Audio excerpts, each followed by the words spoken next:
así lo puedo hacer más rápido. Bueno, buenas noches, gracias por participar. Eh, Vamos a hacer una pequeña revisión de algunos temas. Eh,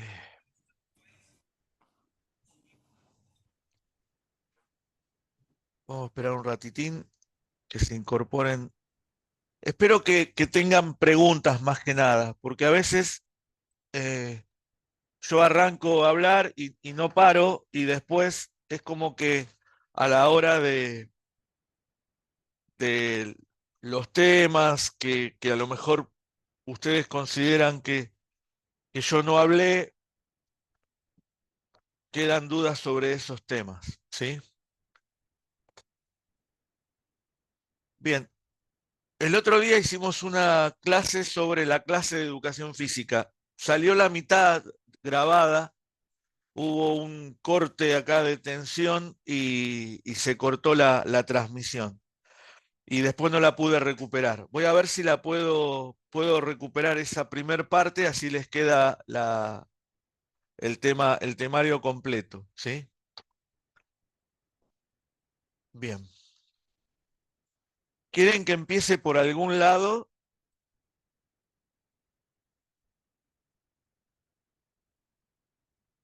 ¿Sobre alguna unidad en especial?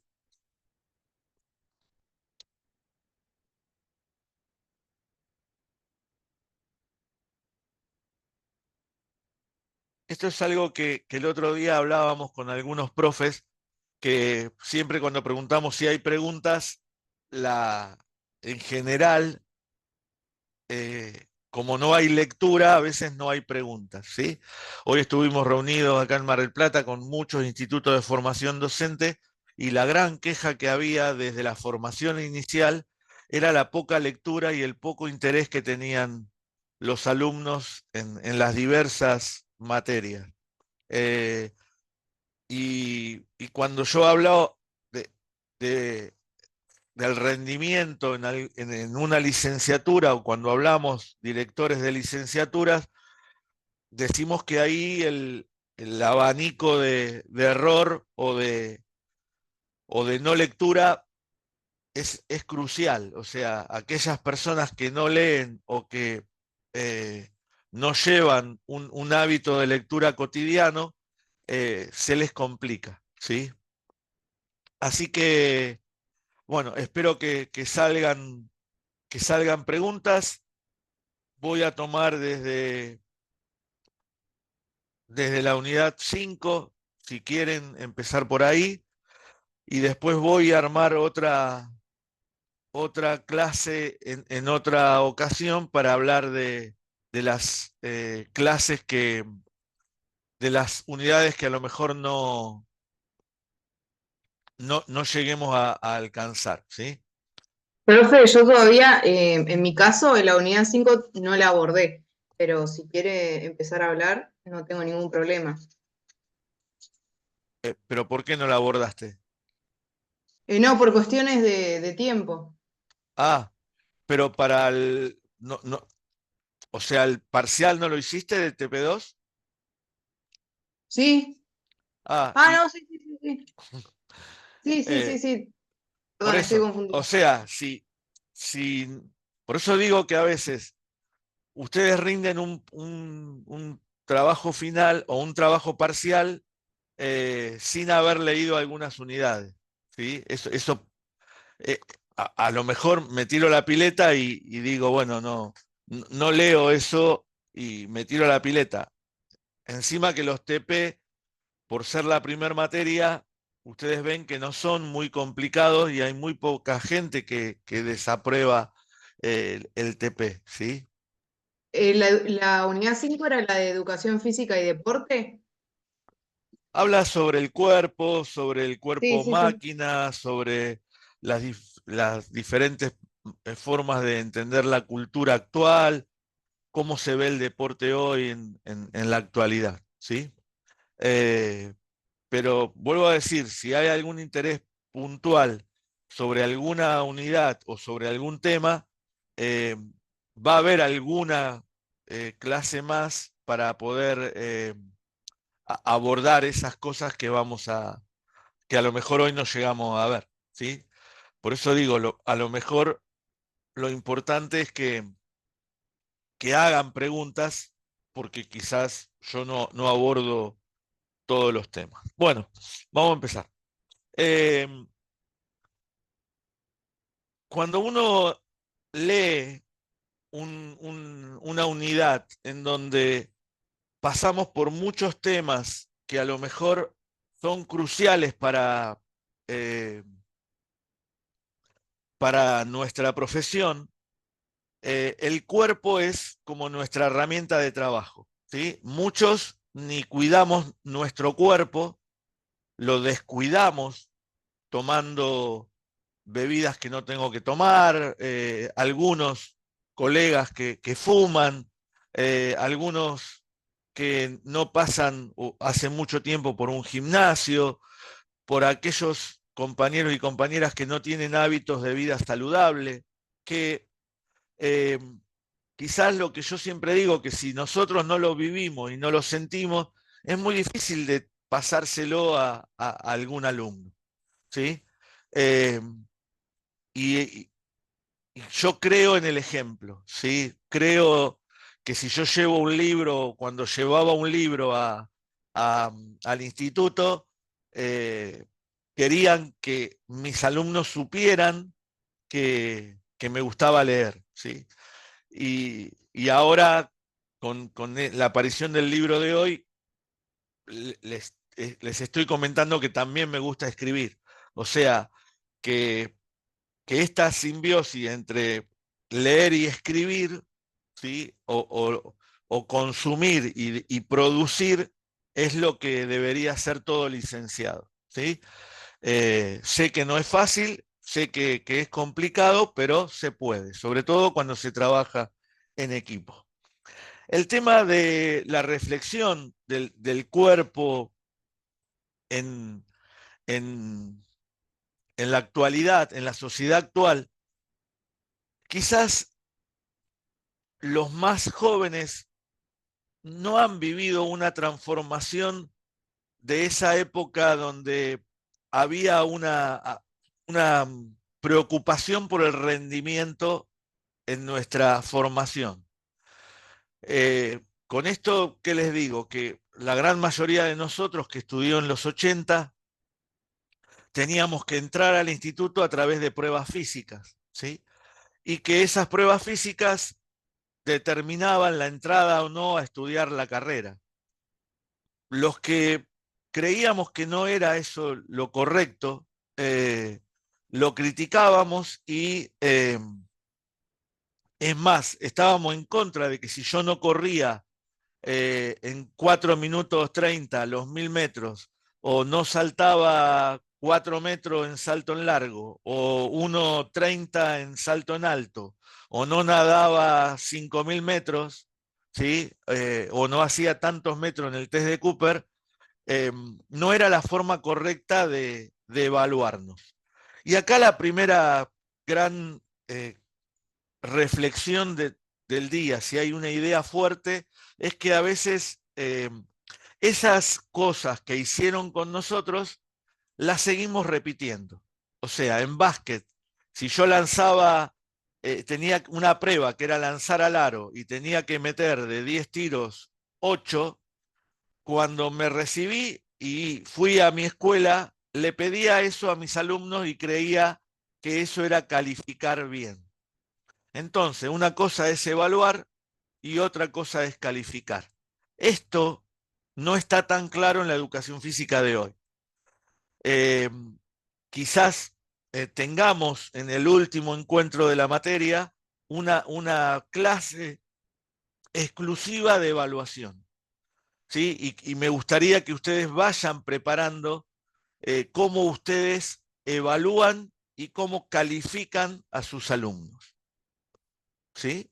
Que me puedan exponer con palabras o que me muestren una parte de su planificación, a ver dónde o cómo es que califican y evalúan. Eso se lo dejo como tarea.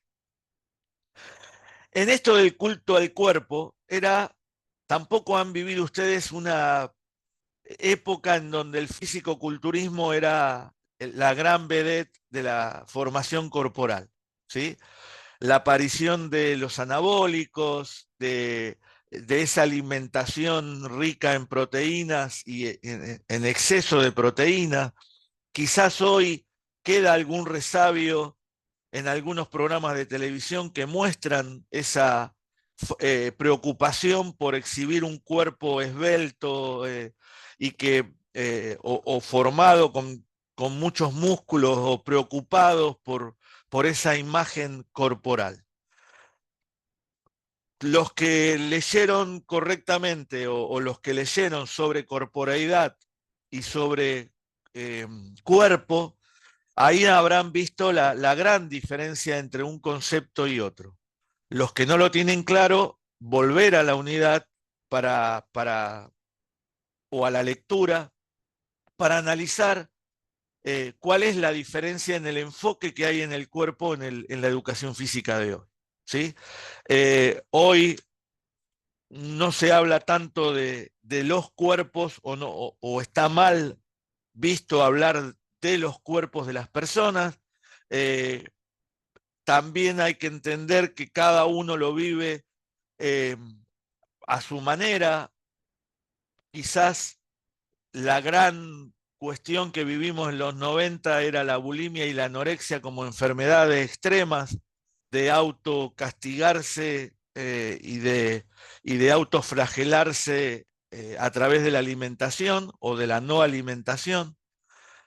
Hoy por hoy la mirada de la nutrición ha cambiado, ¿sí? Pero sí entendemos que es un área o una problemática en donde no solamente estamos involucrados los profesionales de la educación física, sino que también tenemos que hacer una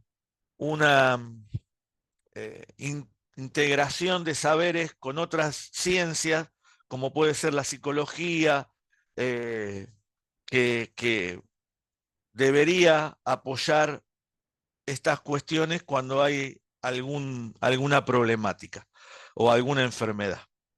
Eh, Esto aparejado a lo mejor, por una desintegración de la familia, por algún no cuidado de, de aspectos que antes a lo mejor se tenían más en cuenta, que hoy la cuestión ha cambiado y que la problemática a lo mejor debería de tratarse.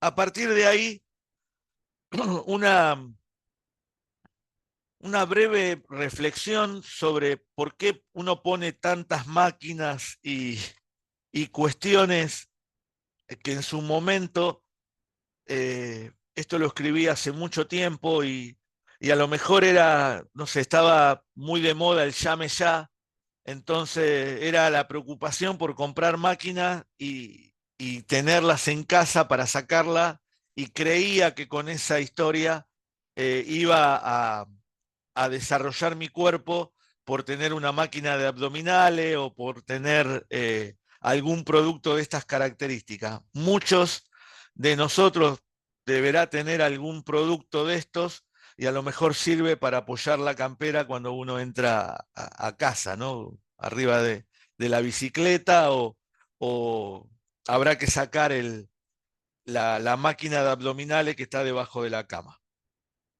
Yo creo que la palabra que aquí deberíamos releer y tener en cuenta sería el papel de la educación física como formadora de saberes. Y la pregunta es trasladarle esta pregunta para que ustedes en el chat puedan poner palabras de lo que creen ustedes que debería formar la educación física. Los que quieran colaborar en el chat, son bienvenidas las palabras que, que les habrá quedado o lo que piensan sin recordar la lectura, que esto es lo que van a tener que hacer cuando preparen el final, es de ver cuál es el elemento formador de la disciplina nuestra. ¿En qué formamos? ¿Sí? Y acá yo les agradezco que participen como Enrique, ¿sí? Que pone movimientos, pero recordá, Enrique, que habíamos puesto una diferencia entre movimiento y motricidad. Entonces, acá empezamos a entrar en la disyuntiva de los conceptos y vamos a la primera unidad, ¿sí? O sea, ¿qué es o qué se entiende por movimiento? Hay un término superador que es motricidad. Bueno, ¿cuál es la diferencia entre movimiento y motricidad? Si ustedes tuvieran que contestar en un final, eh, muchas veces hago esta pregunta, ¿sí? Entonces, cuando uno dice la educación física forma en movimientos, no es lo mismo que decir que forma en motricidad. Y acá hay que tener en cuenta las ideas de los grandes autores y por qué en la unidad 2 o 3 estaban esos grandes autores. Es para que ustedes vean que autores de la talla de Lebouche escribió un libro sobre educación por y a través del movimiento. Y esas ideas de Lebouche, que fueron muy revolucionarias a través de lo que pone Osvaldo de la psicomotricidad, quedaron obsoletas con la aparición de un elemento superador que eran las ideas de Parlevas a través de la sociomotricidad. En lo personal, yo considero que Lebouche fue un adelantado en su época y que los estudios de él dieron origen a lo que hoy es la neurociencia. Pero se analiza en un contexto de los años 80, en donde obviamente que no estaba este concepto, y ese concepto superador de entender la educación física a través del sistema nervioso central, hoy por hoy es relevante, pero en los años 80 no.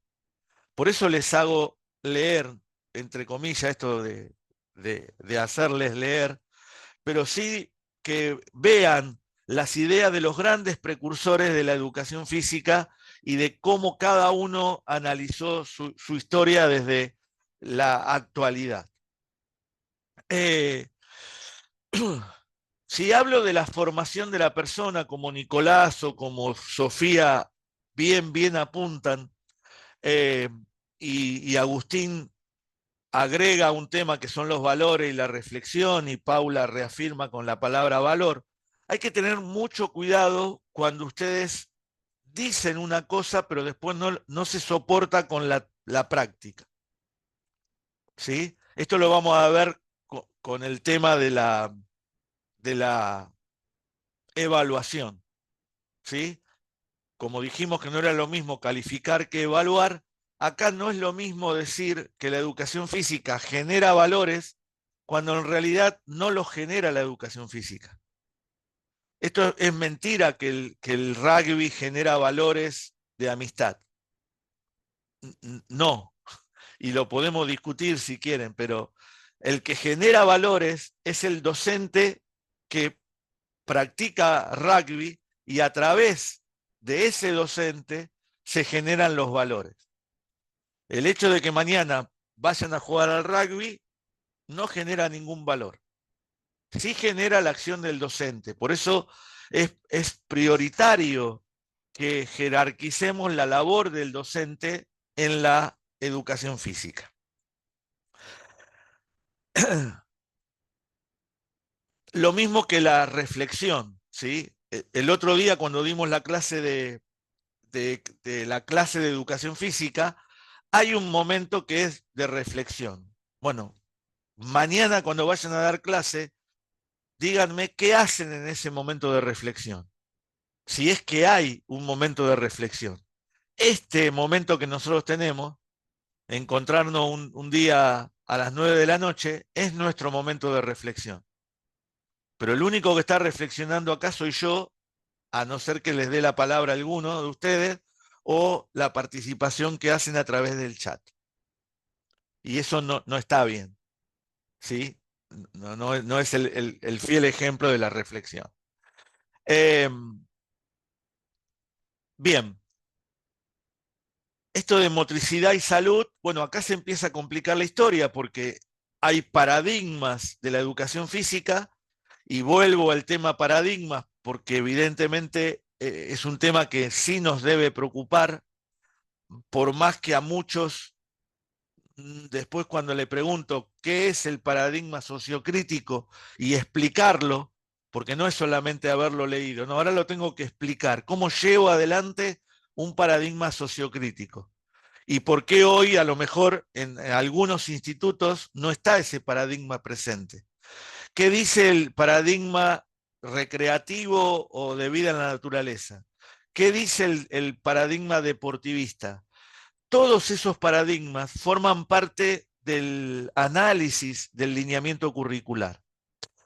El lineamiento curricular de su provincia, que lo vamos a ver y que en esta corte no se los pedí, pero sí para las últimas clases le voy a pedir que lo traigan, que lo bajen de internet, que tengan un link o que lo tengan en papel, para que me digan qué paradigma atraviesa hoy su lineamiento curricular de la provincia. ¿Sí? Tenemos muchas provincias en Argentina y todas tienen un lineamiento curricular diferente. Entonces ustedes tienen que identificar los lineamientos curriculares. Ahora, en la última materia, trabajo final, yo tengo 6 grupos que han elegido, cerca de 20 personas han elegido el deporte escolar para su trabajo de graduación, y cuando les digo que traigan a referencia el lineamiento curricular, me dicen, profe, la verdad que es un desastre cómo está encarado el deporte en mi provincia. Y le digo, bueno, ahí está tu primera labor como licenciado, que es criticar, ¿sí? Y las críticas no deben ser solamente negativas, sino que hay que criticar positiva o negativamente a través de un análisis y una reflexión de los temas que el diseño curricular aborda. Por eso, al preguntarle, ¿el lineamiento curricular de la provincia de ustedes aboga por una educación física que apunta a los hábitos de vida saludable? ¿Cuántas veces en el lineamiento curricular de su provincia dice la palabra salud? No es entender yo la educación física y yo armar un proyecto de salud en mi escuela. Eso es totalmente diferente. Si no lo dice el lineamiento, no lo debería aplicar en la escuela. Entonces yo me pregunto, todos los que están haciendo básquet en su provincia, en tercer grado, ¿por qué hacen básquet si no hay ningún lineamiento de las provincias de Argentina que dice que hay que jugar al básquet en tercer grado? Entonces, acá vemos un primer análisis de que cada uno de nosotros hace lo que quiere en la hora de la educación física. Y está mal. ¿Sí? No tengo que hacer lo que quiero, sino lo que me dicen que tengo que hacer. Si no estoy de acuerdo con el lineamiento curricular de mi provincia, lo que hago es armar una reforma curricular o pedir una reforma curricular. Y eso se deberían encargar los colegios o las asociaciones de educación física. Mañana, en gran parte de la provincia de Buenos Aires y en algunos lugares el día jueves, se van a hacer reuniones en los institutos de formación docente para analizar los grandes núcleos de temas que conforman la malla curricular de los profesorados. ¿Sí? Y va a haber mucha actividad conjuntamente con los alumnos, para analizar, reflexionar, sugerir diferentes aspectos. Eh, por eso la cuestión, cuando yo les pregunte, bueno, a ver, no en la unidad, en las 5 que estamos analizando, pero para ir a otra unidad, eh, nombrar los diferentes elementos que constituyen las ideas de los precursores de la motricidad. ¿Cuáles son esos elementos? Entonces, si yo no los sé identificar y si no los aplico mañana en mi clase, nunca los voy a aprender, porque si no estaríamos estudiando de memoria. Entonces, yo sé que el principal elemento y por donde entra la motricidad es a través de los sentidos, es a través de la percepción. Bueno, yo puedo definir a la percepción a través de qué sentidos, lo vimos el otro día en las clases, estimulo yo para que el alumno aprenda y que capte la información a través de distintos sentidos. Siempre utilizo la voz, utilizo consignas visuales, utilizo consignas auditivas, utilizo consignas kinestésicas. Entonces, una cosa es hablar de la motricidad y otra cosa es empezar a desglosar los principales elementos de la motricidad, que son dos cosas distintas. ¿Sí? Y lo verán con Facundo en biología. O sea, ustedes dirán, otra vez la célula. Y si no conozco el funcionamiento de la célula, no conozco después la fisiología de la célula o del cuerpo humano. ¿Sí? Un ejemplo muy burdo y muy vulgar, pero para que tomen conciencia de cómo desmenuzar los temas. Bien, Santos en la unidad 5 dice que tenemos que conocer el cuerpo, tenemos que desarrollarlo, tenemos que sentir el cuerpo, tenemos que cuidarlo, tenemos que aceptarlo y tenemos que integrar los valores corporales dentro de una escala de valores. Yo reafirmo ese concepto de Santos porque no es un concepto nuevo, es un autor viejo, ¿sí? Pero me marca cosas importantes para la educación física de hoy, a mi criterio. Esto de conocer, desarrollar, sentir, cuidar y aceptar. No son palabras eh, dichas rápidamente, ¿sí? Y yo siempre lo hago con el consumo, por eso a veces no hay una pregunta para hacer en un final o para ver si ustedes entendieron un tema, ¿no? A no ser por un desarrollo escrito que lo vamos a tener al final de la cursa, de trabajo final. Pero, a ver, ¿yo cómo acepto mi cuerpo? ¿Cómo acepto hoy mis 60 años? ¿Sí? Hoy Facebook me recordaba que hace 10 años yo estaba preparando un ultramaratón para correr en Grecia. Y pasaron 10 años, ¿sí? O sea, yo casi me muero en Grecia, pero digo, pasaron 10 años y yo hoy cuando lo miraba, digo, bueno, yo estaba quinto en Argentina en las marcas de ultramaratón. Hoy, en 10 años, mi marca creo que la hace cualquier maratonista que se dedique a correr 24 horas, hace esa marca. O sea, evolucionó el deporte y yo hoy prácticamente no corro ni el colectivo, ¿sí? Por eso digo, ¿cómo yo me acepto a mis 60 años para limitar mi accionar docente y hoy, no sé, capaz que hago natación o hago una clase de pilates o me preocupo más por hacer actividades tranquilas en yoga y no antes que hacía pasada de 400, pasada de 1000, a gran exceso de pulsaciones y de preocupado por el tiempo, ¿sí? Entonces digo que estas, hoy por hoy, a los 50, no era que yo no tenía conciencia, o 10 años después, hoy cómo yo puedo pensar otra cosa de cómo yo cuido mi cuerpo hoy, ¿sí?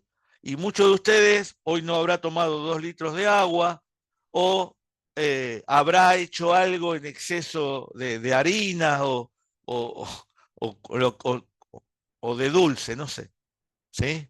O de café, qué sé yo. Bueno, eh, a partir de ahí, yo siempre digo que a veces voy a actividades que recomiendo. En el módulo hay actividades recomendadas, pero esto de lo popular y de los ritos en la sociedad, ¿sí? Eh, o sea, el Fernet con cola es un rito, está todo bárbaro, pero en exceso es malo, ¿sí? Eh, tomar una copa de vino hace bien al corazón, pero en exceso es malo.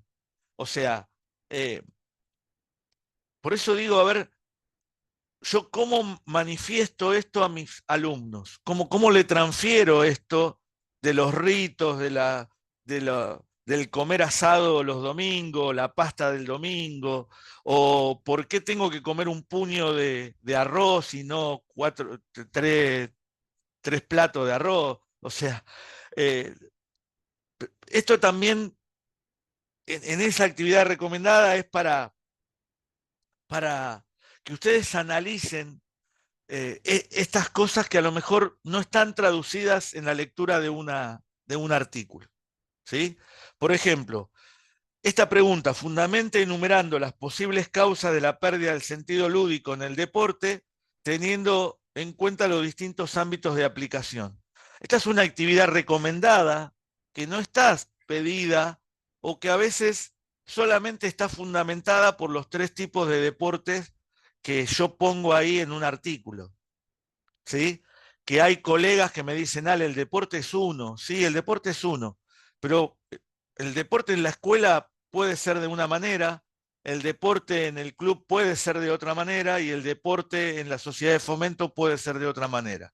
El deporte que practican, el otro día alguien nombró al Newcon como el deporte que hoy practican los de 50 y 60 y 70, y en mi época era mala palabra el Newcon, porque la pelota no se agarra, ¿sí? Se golpea.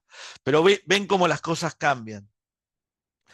Esta pérdida del sentido lúdico hay que fundamentarla, y fue pregunta de alguna mesa de examen. ¿Sí? Yo voy tirando pistas porque considero que puede ir en el análisis de algunas cuestiones que ustedes hasta pueden charlar en el grupo de WhatsApp. ¿Sí? Que esto también sugiero y que veo poco, ¿no? En los grupos de WhatsApp preguntan, ahora si alguno va a rendir en el próximo turno. Che, ¿qué preguntó el profe? En vez de estar preocupado por reflexionar antes de la pregunta, ¿sí? Y sabemos que también esto es un tema que también nosotros tenemos que evolucionar de, de cómo tomar examen final de una materia. Pero digo, el sentido lúdico se pierde por la acción del profe muchas veces. No le echen la culpa a la red de vóley, a las pelotas de vóley que tienen o a las líneas que no tienen. El sentido lúdico se pierde por la acción del profesor. Y a partir de ahí podríamos hablar un montón de cómo son ustedes dando clase, ¿sí? Y esto lo tendrán que analizar, porque muchas veces cuando vamos a jugar al pádel, cuatro profesores de educación física, nos sale todas las cosas que no podemos hacer en la escuela. ¿Sí? La competencia atroz que tenemos, la pelea de puntos, si picó antes, si picó después, si no picó, bueno, todas las cosas que vemos cuando juegan cuatro amigos al pádel. Eh, y sí, un tema que me preocupa es que a veces pregunto, ¿qué entiende por cultura? Y si ustedes hoy han realizado un hecho cultural, ¿sí? Eh, Nosotros hoy hicimos una reunión en Mar del Plata que está haciendo historia, que se llama la Gran Mesa de la Educación Física, y que estoy orgulloso de generar ese tipo de cosas. Entonces estoy proponiendo o estamos proponiendo una serie de acciones que transforman con una cultura de trabajo que se viene haciendo. Entonces, yo sí hoy hice un hecho cultural. El hecho de sacar el libro es otro hecho cultural del día de hoy. La pregunta mía es, ¿cuáles son los hechos culturales que hicieron ustedes hoy? Y seguramente habrán hecho un montón sin que se den cuenta de que lo están haciendo. Por eso la reflexión de si ustedes son generadores de cultura. La unidad 6 habla sobre maduración y aprendizaje. Entonces, si ustedes dicen que Juan, Pedro y Margarita no aprenden porque no están maduros, ¿sí? A mí me gustaría que me expliquen qué es alcanzar la madurez de algún aspecto de la motricidad de una persona. Entonces, no desechar, y vuelvo a la unidad 1, la problemática que tenemos los profesores de educación física de llevar adelante los conceptos claves y de materializarlo en acciones. Si ustedes dicen, y siempre lo llevo a la sala de 2, ¿sí? Vuelvo a repetir, es el nivel donde empecé a trabajar, es el nivel donde fui más feliz en mi profesión, ¿sí? Después con el tiempo encontré que en el terciario era sumamente feliz y no me di cuenta, ¿sí? Y ahora vuelvo a ser feliz dando clase desde mi casa, extrañando lo que hoy fui, entré a mi aula de instituto, recordé el, el ruido de las pesas de al lado, o sea, un montón de cosas que mi memoria emotiva hoy me trajo a la mente, eh, pero que ahora recupero el hecho de que estoy feliz dando clase desde mi casa. Entonces, lo llevo a la salita de 2. Entonces ustedes dicen, bueno, a ver, voy a evaluar el patrón de marcha.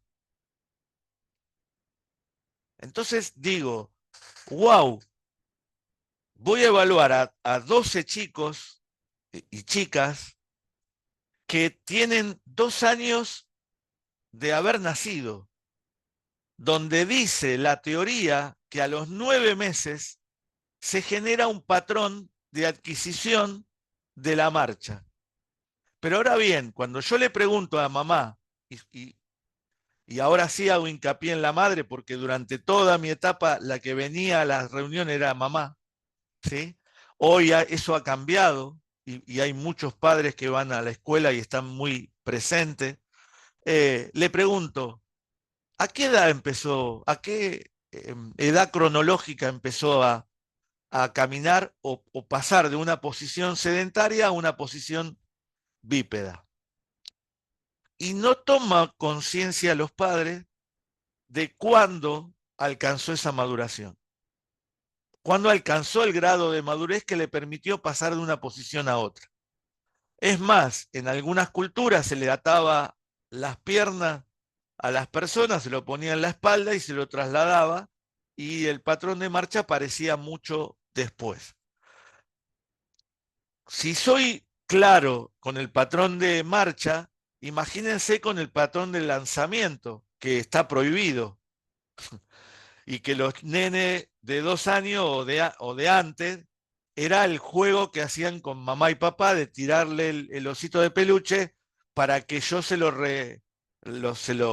recoja y se lo entregue de nuevo.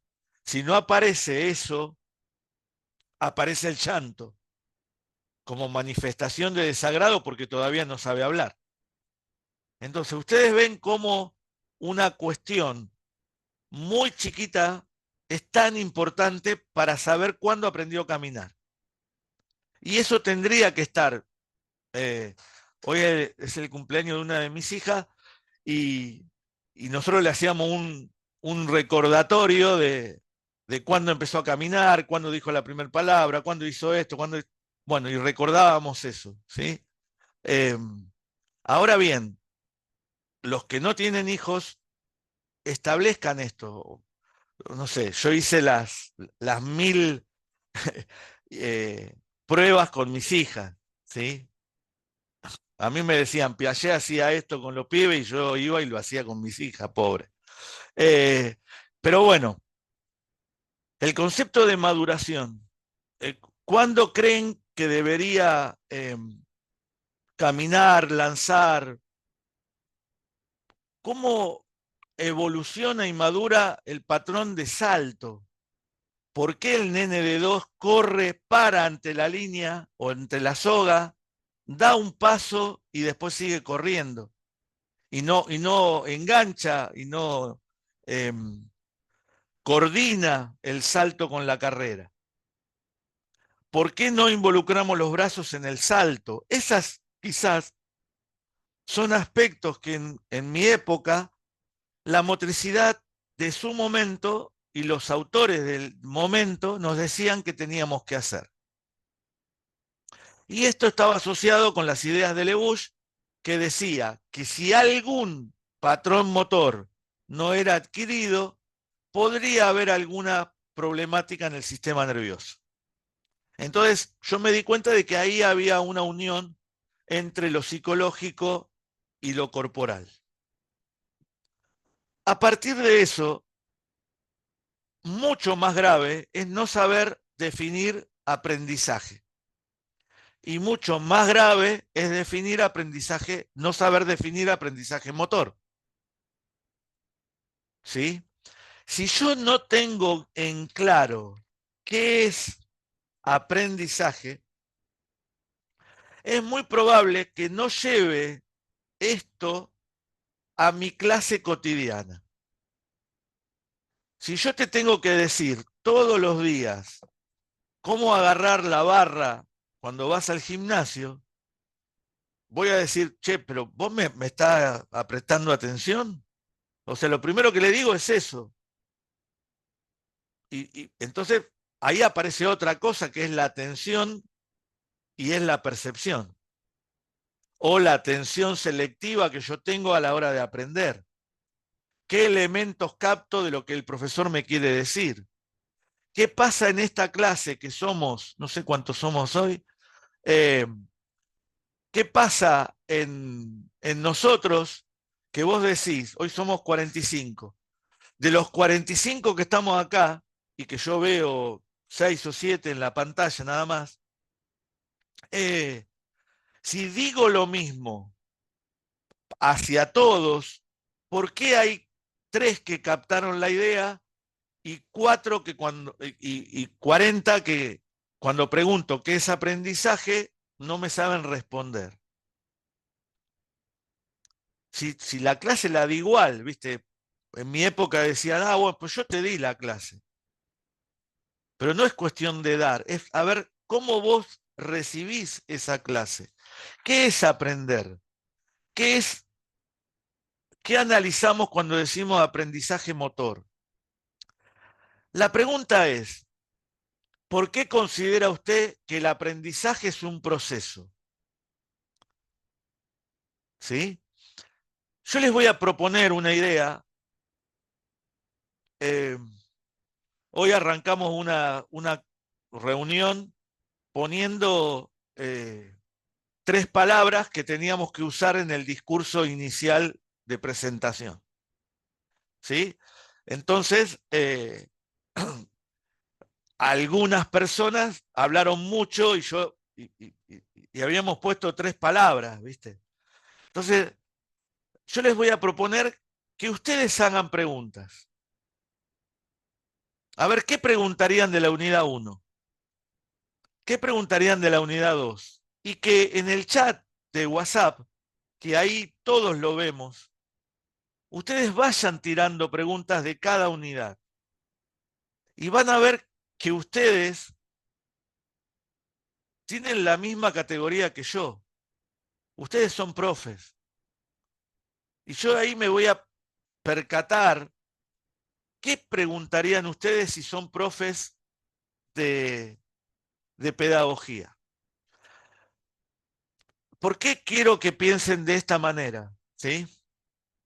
A ver, Diego Miranda, ustedes lo van a tener en fisiología y lo van a tener en trabajo final de graduación. Pero Diego Miranda hace, creo que ya 8 años, me parece, estaba hoy como está Paula, como está Matías, como está Rodrigo. ¿Sí? Lo que pasa que cuando yo tuve que elegir un compañero de trabajo, no lo voy a buscar en otra universidad. Entonces, yo me acordaba que Diego había sido muy buen alumno. Entonces lo contratamos con el anterior director. ¿Se entiende a dónde apunto? O sea, yo no los veo a ustedes, como no lo veía a mis alumnos de tercer año, como alumnos de tercer año. Un alumno de tercer año de instituto es un colega. Y hay que hacérselo entender que es un colega. Porque si no, siempre lo voy a tratar como el pobre pibe que está estudiando y no. Entonces, vuelvo a decir lo que les dije a mi equipo en la primera reunión del año. ¿Quién se ve como director dentro de 4 años de esta licenciatura? ¿A dónde quieren estar ustedes dentro de 10 años? Yo hace 10 años estaba corriendo una ultramaratón. Ni loco me veía escribiendo un capítulo de un libro. No estaba en mi libretita anotado. ¿Sí? La pregunta es esa. Elaboren preguntas de la unidad 1, de la unidad 2, de la unidad 3, de la unidad 4. Y van a ver que muchos de ustedes son peor que yo preguntando. Pero no por lo malo que van a preguntar, no, por lo malos que son al preguntar cosas difíciles. Y esto a preguntar se aprende. ¿Sí? Yo he tomado muchos exámenes y dije, bueno, pero yo quería preguntar otra cosa. Y salieron disparadas para otra. Entonces, yo puedo llegar a pensar, bueno, a ver, ¿qué le pongo? ¿Mal a todos? Entonces, no, preguntaste mal, Ale. Vos te equivocaste, hacete cargo de tu error. Entonces, juguemos a ser profes, ¿sí? Los principales modelos del aprendizaje motor. ¿Por qué hay modelos físicos, biológicos, conductistas, cognitivos o constructivistas? Si todos estos modelos tienen diferentes autores y tienen diferentes líneas, quiere decir que durante los diferentes paradigmas que atravesaron la educación física, nos fijábamos en diferentes modelos y elementos a tener en cuenta. No todo lo malo es viejo, ni todo lo bueno es nuevo. ¿Está?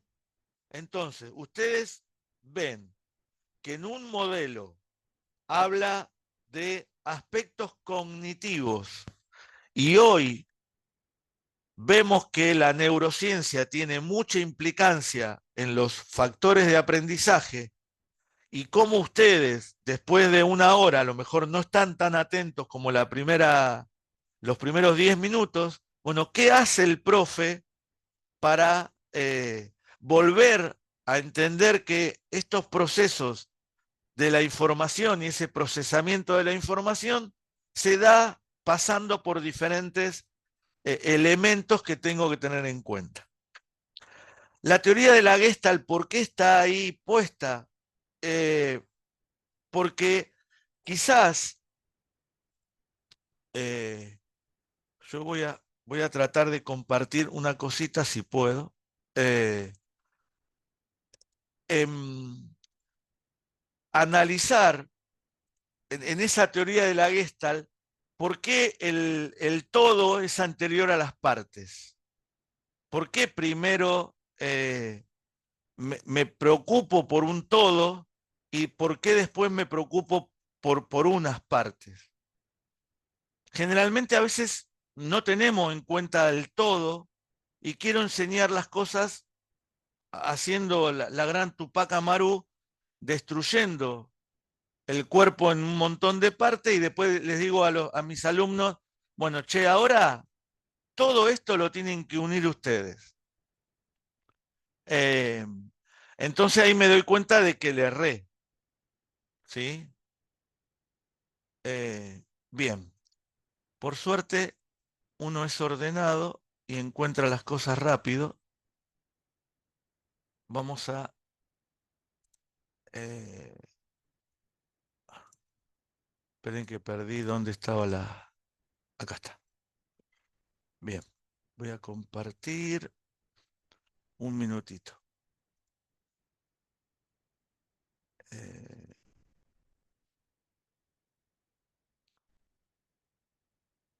Vamos entendiendo por ahí. ¿Van entendiendo por dónde quiero llevarlos? ¿Sí? Sí, profe. Esperen que Sí, profe. bajé una información y ahora la perdí. Tengo tantas cosas abiertas que la perdí. Acá está. Acá está. Bien.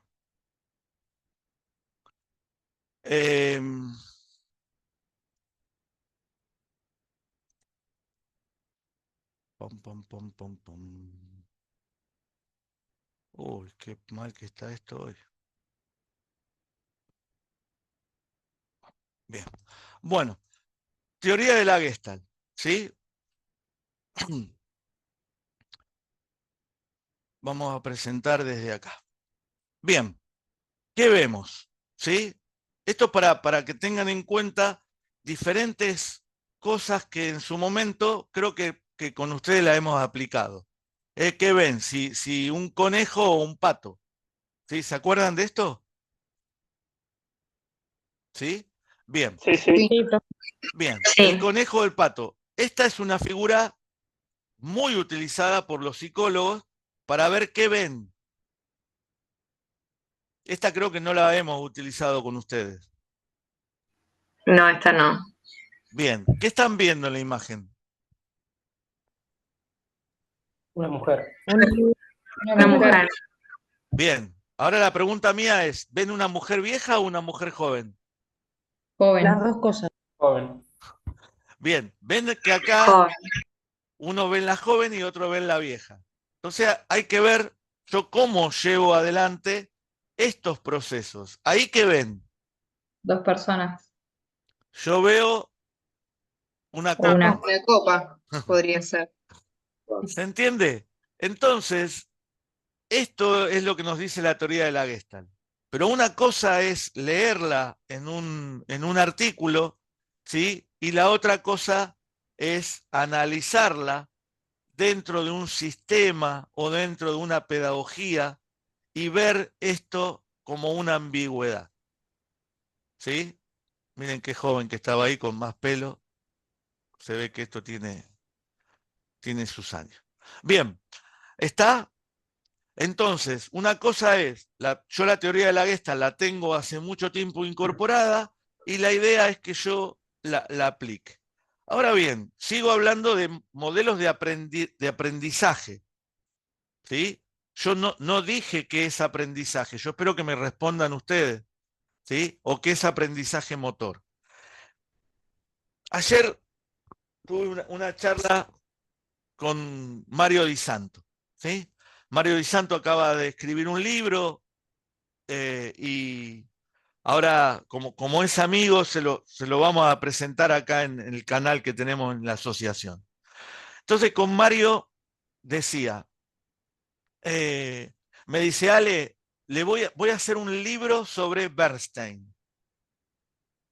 Y yo le decía, Mario, yo considero, me encanta que haga el capítulo de Bernstein, porque lo considero como el padre de del principal modelo de aprendizaje motor. Y lamento que en los institutos de formación docente no se lo recuerde o no se lo analice la obra de Bernstein. Ahora bien, yo no estoy en esta materia para desglosar toda la obra de este autor, pero sí analizar que hay un elemento efector, un elemento de control, un elemento sensorial o receptor, un elemento comparador y un elemento codificador. Si yo veo todos esos elementos y a la hora de llevar mi práctica, sea en el contexto que sea, digo, bien, ¿cuál es el sistema de control que tiene mi alumno para utilizarlo cuando está haciendo una actividad física? ¿Cómo yo le doy un feedback a mi alumno que está haciendo una actividad física? ¿Cómo comparo los elementos? ¿Cómo se regula el accionar motor de una persona? Bueno, todo esto nos lo dice Bernstein en su teoría. Pero después hay un señor que se llama Adams que hizo un ciclo cerrado del aprendizaje motor. Y este ciclo cerrado decía que hay una entrada, un recorrido y una salida. Y era así, era circular. Ahora bien, muchos autores después nos dijeron que las cosas no son ni circulares ni lineales y que hay avances y hay retrocesos. Hay momentos de mucho aprendizaje y hay momentos en donde no se aprende. Entonces, el modelo del ciclo cerrado habla de trazos perceptivos o eh, a, a- a- a elementos que no se tienen demasiado en cuenta cuando se analiza el aprendizaje motor. Entonces, a eso le agrego el programa de Kiel o la teoría ecológica del aprendizaje motor, y ahí es como que entiendo que todo está dentro de un sistema y que ese sistema es un sistema complejo y me remito a la unidad 1 y ahí voy articulando todas las unidades que voy leyendo y analizando. A partir de ahí hay modelos centrados en autores también representativos como Gentile, Wilford, Kerr y Marteniuk. Ahora bien, cuando uno lee a estos autores, son muchos de ellos modelos de laboratorio, que no tienen en cuenta el contexto y la situación ni la edad. No nos hablan de esto los modelos, ¿sí? Por eso la idea es que tomen la idea general, pero después que el que le gusta, sobre todo el que le gusta el aprendizaje motor, podrá entrar a los diferentes artículos y temas que estos autores analizan. A partir de ahí se habla de proceso de enseñanza y de aprendizaje motor. Entonces la idea es cómo entienden ustedes el proceso de aprender. Hay una fase inicial de planificación. Bueno, ¿cuál es esa planificación? Vuelvo a decir lo que dije en el encuentro de la clase de educación física. ¿Cuánto tiempo le dedican a planificar? La clase que van a dar mañana, ¿ya la planificaron? ¿Es la misma que dieron hace un año atrás? No sé, mañana van a empezar con equilibrio. ¿Desde dónde toman el equilibrio? O el lanzamiento de la bala o lo que enseñen mañana. O sea, ¿cuál fue esa fase de proceso? ¿Empezaron haciendo un diagnóstico de su grupo? O sea, ¿qué van a enseñar mañana si es un elemento nuevo que van a enseñar? ¿Saben los saberes previos? ¿De dónde arranca? Porque si trabajan el equilibrio en quinto grado mañana, el equilibrio lo empecé a trabajar en sala de 2, como dijimos el otro día. ¿Qué consignas van a dar para enseñar el equilibrio? Si el alumno fracasa, ¿qué van a hacer con ese fracaso? Vuelvo a repetir lo que dije el otro día para los que no estuvieron. No se enseña desde el error. Nunca se enseña desde el error. O sea, no enseñen a agarrar una mancuerna mal. Enseñen a agarrar una mancuerna bien. No digan, no hagan esto. No, digan lo que hay que hacer bien. Y muchos colegas no tienen en cuenta esto. Entonces, fase de planificación, fase de acción y fase de reflexión. Ahora bien, vuelvo a lo que dije hace un ratito. mañana, el momento de reflexión, ¿dónde está?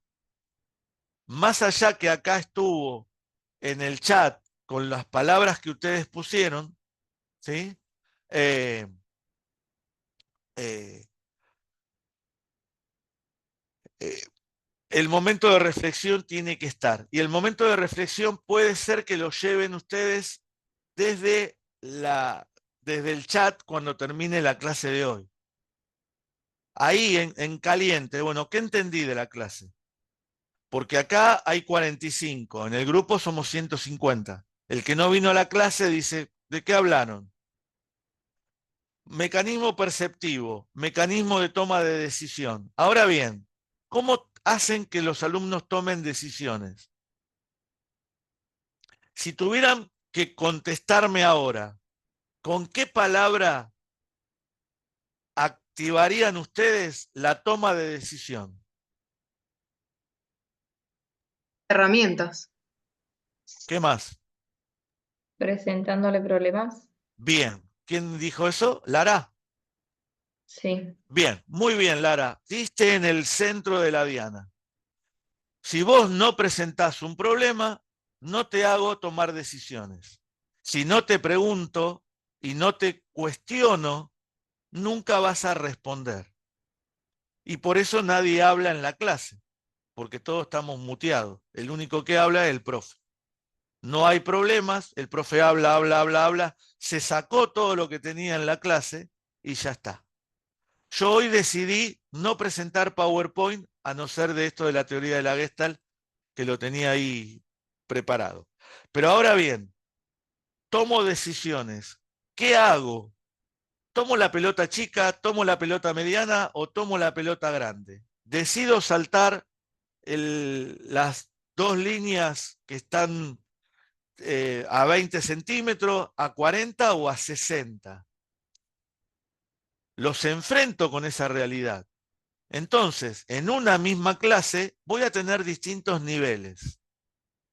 Ahora bien, si yo soy el que todo lo puede y siempre voy a agarrar la pesa más grande y voy a saltar el espacio más grande y fracaso, el profe me tiene que dar un feedback del error. ¿Sí? ¿Qué harías si fracasaste 3 veces? No seguir insistiendo en el error. Las teorías del aprendizaje motor dice, si uno repite 6 o 7 veces la misma acción mal, se afianza, se incorpora como un mal hábito y sacar un hábito es más complicado que enseñar bien desde el primer momento. Factores que intervienen en el proceso de aprendizaje motor. Esa puede ser otra pregunta. ¿Cuáles son los factores que intervienen en el proceso de aprendizaje motor? Y se dividen en 3. Los factores que dependen del alumno, los factores que dependen del profesor y los factores que dependen del contexto. Y ahí ustedes pueden preguntarse, ¿cuáles son los factores que yo tengo que tener en cuenta que no dependen de mí, que dependen del otro? Bueno, el grado de maduración de los alumnos. Y acá ustedes deberían tener un diagnóstico bien hecho de sus alumnos. Ahora lo llevo al mes de marzo, cuando empezaron las clases. El primer día, ¿tomaron pruebas para diagnosticar a los alumnos de ustedes? Hace una semana, cuando empezaron la nueva unidad didáctica, ¿tomaron una prueba de diagnóstico desde donde partían? Los llevo ahora a que recuerden el cuestionario CAPSI, que yo no sé si este año lo activé. El cuestionario CAPSI era que ustedes me dijeran qué saben de cada tema. ¿Sí? Eso lo hicimos. Bien. Los llevo a ese cuestionario. El que puso 5 en sistema complejo o en aprendizaje motor o en motivación, que ese es un tema que no me olvidé, que tenemos que analizarlo. Vieron que preguntaron el otro día y no me olvido. Ejemplos de las diferentes cuestiones. Eso lo vamos a analizar en la próxima. Bien, bueno, no estaba en un nivel 5. ¿Está? Si yo hoy no sé responder la definición de educación física, o no sé explicar el término de educación física, o no sé cuáles son los principales paradigmas, en ese tema que puse 5 estaba en 1. Entonces, no es cuestión de que yo les pregunte y ustedes ponen un número, sino yo tengo que corroborar el diagnóstico de cada uno de los temas. En la motivación, que depende del alumno. Ahora bien, yo acá agregaría, ¿cuál es mi motivación por enseñar? ¿Por qué quieren enseñar mejor mañana ustedes? ¿Con qué motivación van mañana a la escuela? ¿Y cuál es la motivación que tienen los alumnos? O ustedes, los que mañana dan clase en secundaria, ¿ustedes creen que el alumno se está muriendo ahora porque mañana van a tener clase con ustedes? No, ya no era como antes, ¿sí? Y es más, los alumnos dicen, profe, no se preocupe, danos la pelota de fútbol y nosotros nos arreglamos. O sea, no quieren ni que vos le enseñes nada.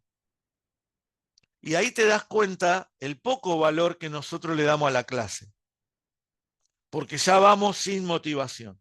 Ahora bien, los factores que dependen del alumno, del profe, eso es lo que ustedes traen como esa mochila cargada de recursos que tienen. ¿Ustedes manejan los estilos de enseñanza? Mañana, ¿van a dar una clase toda a comando? ¿Van a seguir insistiendo en el comando? Me parece que ya no, pero ustedes siguen enseñando a través del comando. Ustedes dicen cuándo empieza y cuándo termina la actividad. Ustedes dicen cuántas repeticiones hacen. ¿Sí? Y acá hay que discriminar la cuestión escolar de la cuestión de un gimnasio o de un club. ¿Sí? Que son dos cosas distintas. Yo no le voy a decir al alumno, che, bueno, hacé lo que se te ocurra. No. Pero ¿por qué decimos a todos 30? ¿Por qué tienen que hacer 30 abdominales si es que hay que hacer abdominales? ¿Por qué todos 30? No, Margarita no puede hacer 30 porque tiene un problema en la rodilla, no puede hacer 30. ¿Está? Pero hay un diagnóstico. La información que traen los alumnos sobre el tema, la formación que traen sobre el tema. El contexto, no es lo mismo un contexto de muchos elementos a uno de pocos elementos. No es un contexto donde vos tenés 1 hora por semana que el que tengas 2 horas por semana. Y así se fue la unidad 6. Ustedes ven que cada uno de los temas nos lleva su tiempo y nos lleva a la lectura. O sea, yo fui pasando las hojas, yo trabajo mucho con material escrito, no, estoy muy saturado de leer todo día en la computadora, entonces prefiero tener mis escritos acá. Bien, la unidad 7, no vamos a estar mucho más, ¿sí? Pero 15 minutitos más. Ahora bien, la unidad 7 habla de este tema de la motivación, ¿sí? Y dentro de la motivación,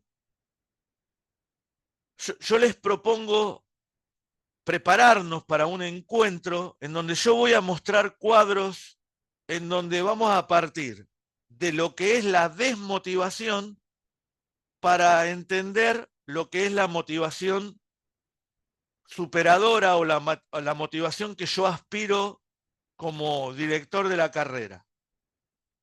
Y espero que ustedes hagan ese proceso con ustedes mismos. Que mañana le digan a los chicos, bueno, ¿quién está motivado para aprender a saltar la soga? Si levantan la mano 2, evidentemente no hay mucha motivación propia.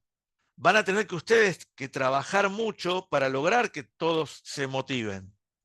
Ahora bien, si yo pregunto, ¿quiénes son los que están motivados para terminar la carrera y recibirse de licenciado?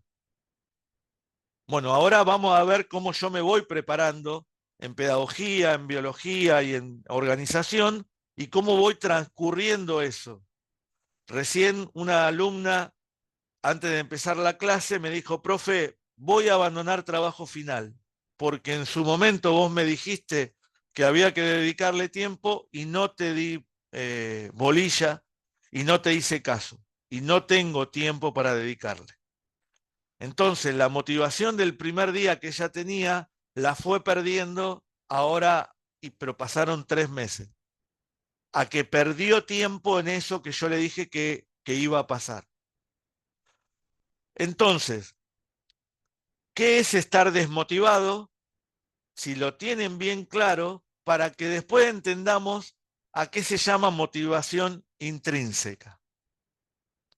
¿Sí? ¿Y por qué hay ejemplos de motivación como el cuadro lo analiza? ¿Sí? Ese cuadro donde había aspectos biológicos. ¿Cómo puedo motivar a través de los aspectos biológicos? ¿Cómo puedo motivar a partir de los aspectos emotivos? ¿Cómo puedo motivar a través de los aspectos cognitivos?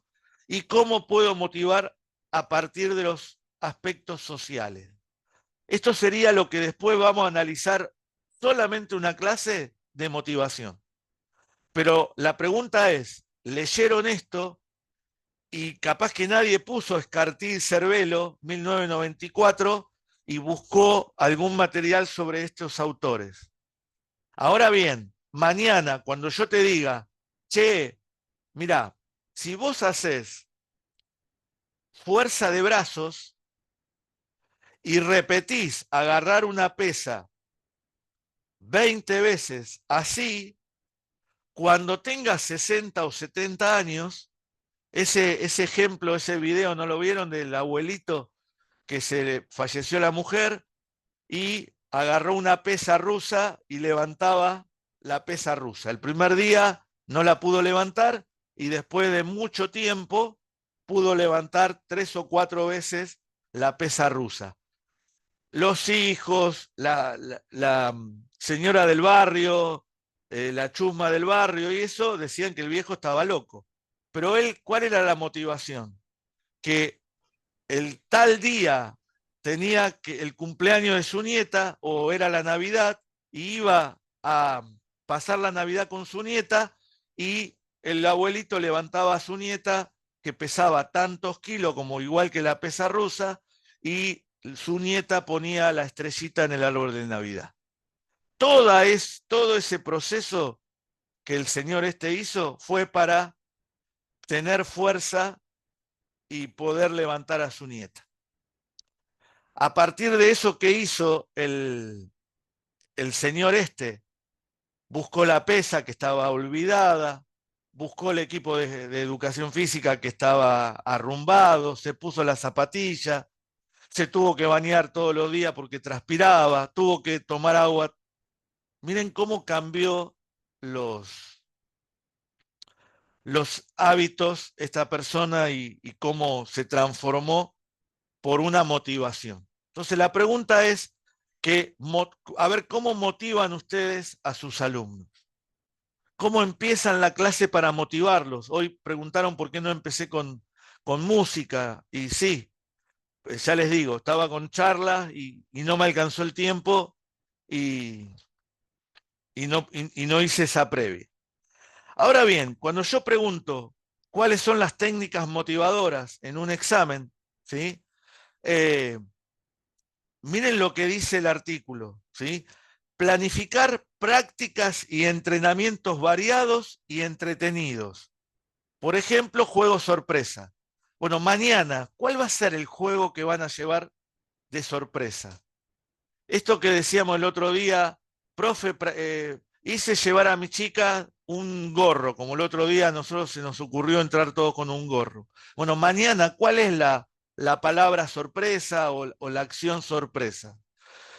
¿Cuáles son las recompensas al esfuerzo que van a dar como motivación? ¿Qué les van a dar? Es lo mismo que yo diga, bueno, si a partir de terminar la clase dentro de 10 minutos veo que hay 50 alumnos que pusieron 50 preguntas, yo les digo cuál va a ser la primera pregunta de su examen final. Y van a ver que todos van a poner preguntas para saber cuál es por lo menos una pregunta del examen final. ¿Sí? Por eso digo, la motivación está, el juego está, a todos nos gusta apostar a algo. ¿Sí? A ver si tiro el papelito y lo emboco en el cesto. ¿Quién no hace todos los días? Yo tengo un cesto y juego. Y juego contra mí. O sea, no hay nadie acá, estoy solo yo. ¿Sí? Utilizar los feedback positivos. Dale que se puede leer. Dale que podés ser un poquito mejor. Dale que podés transformar. Dale que podés cambiarle la vida a una persona. Dale que sos ejemplo de ese alumno y alumna que mañana va a tener que darle clase. ¿Sí? Y el esfuerzo hay que valorarlo y hay que potenciarlo. Esto es lo mismo que haces algo lindo y la directora no te felicita nunca. No, mañana felicita al portero, che, gracias por saludarme todos los días, qué sé yo. El tipo te va a mirar y te va a decir, ¿de qué hablas? ¿Viste? ¿Estás loco? El hecho de que reconozcan, no sé, la palabra que más dijiste en el día. Y profe, hoy dijiste 80 veces gracias. Bueno, mirá qué linda palabra. O sea, para que ellos se den cuenta de que tienen que estar atentos a cosas que vos haces. ¿Sí? Bien. Esas son algunas técnicas motivadoras. ¿Sí? Eh, por eso, ir al estado de alerta, al estado de atención, a ese estado de preacción, a ver cómo ustedes activan, porque saben que hoy la atención es corta y ya a las 10:30 de la noche es cada vez menor.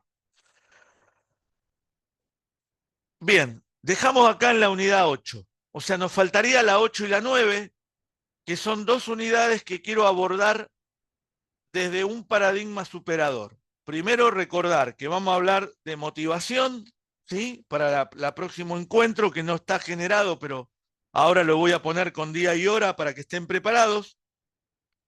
Vamos a hablar de estilos de enseñanza y ejemplos de dar muchos ejemplos de estilos, ¿sí? Y vamos a hablar un ratito sobre modelos pedagógicos en la enseñanza de la educación física, ¿sí? Que eso es una unidad que todavía no está escrita y la tenemos que preparar. ¿Está? ¿Listo? Bien. Listo, profe. Abrimos los micrófonos y más allá de decir listo, perfecto, lindo, que dos o tres que tengan ganas de decir yo me di cuenta que, ¿se acuerdan que el otro día lo implementamos y salieron un montón de cosas lindas? Y los que no jugaron nunca, es un juego que hacíamos mucho en los campamentos de mi colegio y no nos íbamos a dormir sin decir de qué se dieron cuenta hoy. ¿Sí? Abrimos la... Profe, Dale. yo me di cuenta que tengo una duda enorme. Por Bien, un lado, menos mal que es una sola, Osvaldo. pero es bastante grande. Por un lado nos dice que sigamos el currículo, estrictamente. Y por otro lado, en la parte reflexiva, después de la ejecución, de la planificación, podemos cambiar, cambiar, cambiar. Pero ¿cómo hacemos para cambiar sin irnos del currículum si consideramos que está mal lo que está ahí? Bien, O ahora como dice usted, no tiene un tema como la salud, por ejemplo, no contemple la salud. está bien, pero vos me podés decir ahora, decime tres ejemplos de contenidos que no estás de acuerdo. No ahora. Preparalo para la próxima clase, Ah, pero decímelo con nombre y apellido. O sea, yo creo que el documento de la provincia de Buenos Aires es bueno y algunos dicen ah, que es muy bueno. Y yo digo que a pesar de que es muy bueno, hay que agregarle cosas. Por ejemplo, no hay indicadores de evaluación, no hay criterios de evaluación claros. Entonces, yo te digo lo que veo que está bien, lo que veo que está mal, y te doy la solución de lo que habría que hacer. Ah, ¿Sí? ¿Tú, de qué provincia sos, Osvaldo? de Chubut, Bien. El lineamiento de Chubut, ¿sabés quién lo hizo? no. Bien. Yo te invito a que leas los autores y decime si conoces algún profesor de Chubut que esté en ese lineamiento. No. Y pasa que Entonces, igual estudié en Buenos Aires. ¿eh? Estudié en Buenos Aires, me recibí en Zárate. Pero tenés que saber el lineamiento de Chubut. Sí. No importa dónde. Si no, con ese criterio, los profesores golondrina que van de una provincia a otra no podrían ejercer. Pero ahora bien, lee quién hizo el lineamiento de Chubut y preguntale a la directora que es de Chubut a ver si conoce a ese autor. Ah, Ahí tenemos que cambiar, o sea, para eso estamos formando licenciados. Y la mm. duda que te aparezca está bien, lo que pasa es que hay que hacer algo con esa duda. Está ¿Sí? O sea, yo te di los elementos. Hay que hacerle caso al lineamiento porque es algo que es ley, es una ley, y tenés que hacerle caso a esa ley. Ahora bien, ¿cómo la llevas adelante? Con modelos pedagógicos o con estilos de enseñanza que no están explicitados en el lineamiento curricular. Entonces ya te dije dos cosas que los lineamientos curricular no tienen,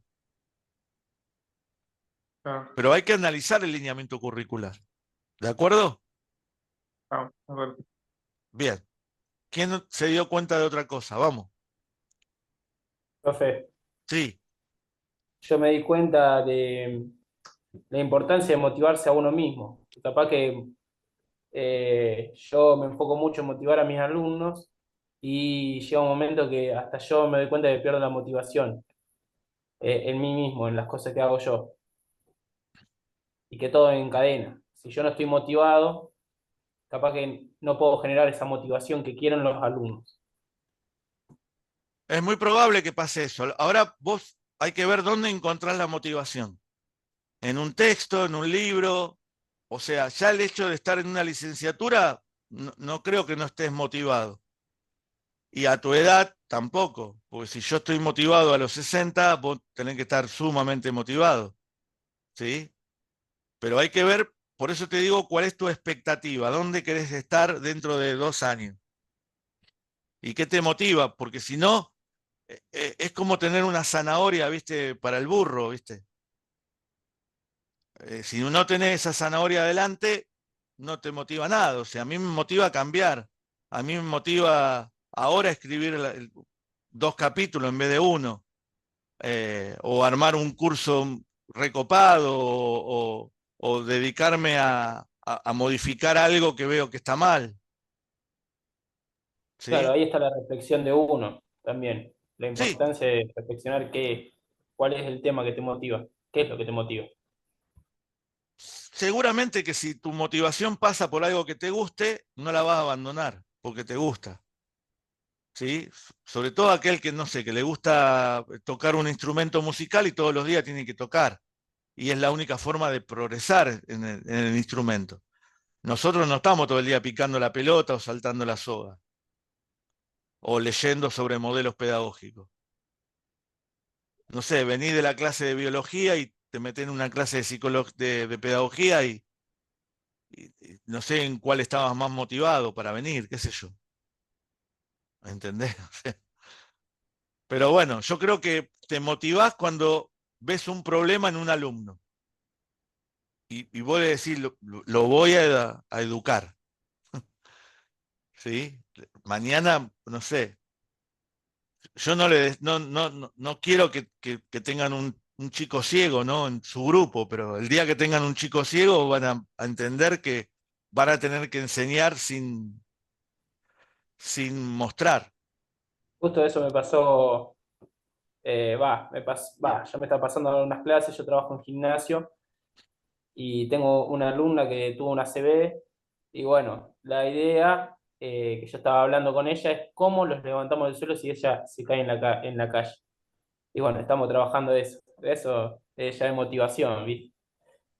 Te Bien, motivás yo corto la grabación para que no se haga eterna, dale. agradeciéndolo a todos, porque la verdad es que empiezan y terminan, así que cortamos acá y después seguimos.